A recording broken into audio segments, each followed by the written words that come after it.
ये तस्वीरें किसी वीडियो गेम की नहीं हैं, बल्कि दक्षिणी लेबनान के जंगी मैदान की हैं, जहां इजराइल ने हिजबुल्लाह के ठिकानों को तबाह करने के लिए मोर्चे पर मेरकवा टैंक उतारे थे। मगर ये दांव उल्टा साबित हो गया। एक दो नहीं बल्कि दर्जन भर से ज्यादा टैंकों का लड़ाकों ने खात्मा कर डाला। इजराइल ने लेबनान के अपने जमीनी ऑपरेशन को धार देने के लिए एक के बाद एक मेरकवा टैंकों को भी मैदान में उतारा था, जिसका खामियाजा आखिरकार इजरायली बलों को जल्द ही उठाना पड़ गया। अब हिजबुल्लाह ने इजराइल के सबसे खतरनाक बताए जाने वाले मेरकवा टैंक पर बड़ा खुलासा किया है। जिस मेरकवा टैंक को लेकर इजराइल हमेशा से गुरूर में रहता था, इतराया करता था, इसे टैंक टेक्नोलॉजी का बाप तक करार कर चुका था, वह दक्षिणी लेबनान में हिजबुल्लाह लड़ाकों के सामने आसान सा शिकार बन गया। हिजबुल्लाह समूह ने बताया कि 52 दिनों की जंग में ही इजराइल ने अपने 60 मरकवा टैंकों को खो डाला। इतने कम समय में इतनी बड़ी तादाद में टैंकों का तबाह होना इजरायली डिफेंस के लिए बहुत बुरी खबर है, बहुत बड़ा झटका है। ऐसे में सवाल उठना लाजमी है कि आखिर इजराइल का खूंखार टैंक दक्षिणी लेबनान में कमजोर क्यों साबित हुआ। जिस टैंक की गिनती दुनिया के सबसे घातक टैंकों में होती है, वह हिजबुल्लाह के मामलों में बहुत आसानी से तबाह कैसे हो गया। इससे इजराइल को बहुत बड़ा झटका लगा। ऐसा माना जा रहा है कि जिस मरकबा टैंक को लेकर इजराइल को बेहद नाज था, उसका अब हिजबुल्लाह के लड़ाकों ने तोड़ निकाल लिया है।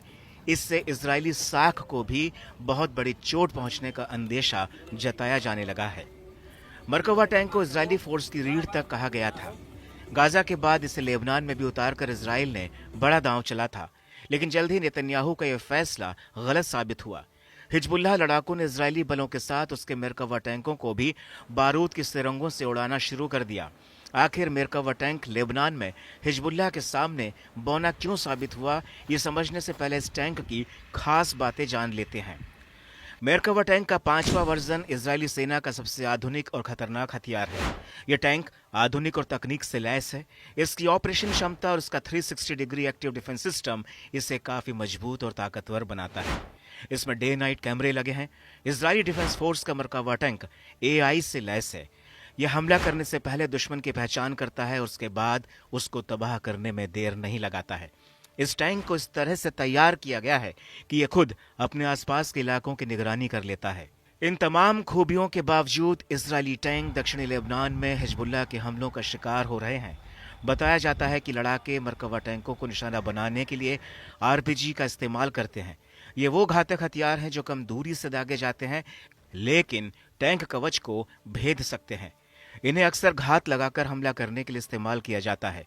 हिजबुल्लाह ने इजरायली टैंकों को निशाना बनाने के लिए बेहतर रणनीति तैयार की है। खास तौर से ड्रोन अटैक के जरिए टैंकों पर बमबारी की है। ड्रोन टैंकों के मूवमेंट को बाधित करने के लिए ID का इस्तेमाल करते हैं। बहरहाल इजराइल और लेबनान के हिजबुल्लाह के बीच सीज़फायर लागू हो चुका है, लेकिन दोनों ही पक्ष एक दूसरे पर इसके उल्लंघन के आरोप लगा रहे हैं।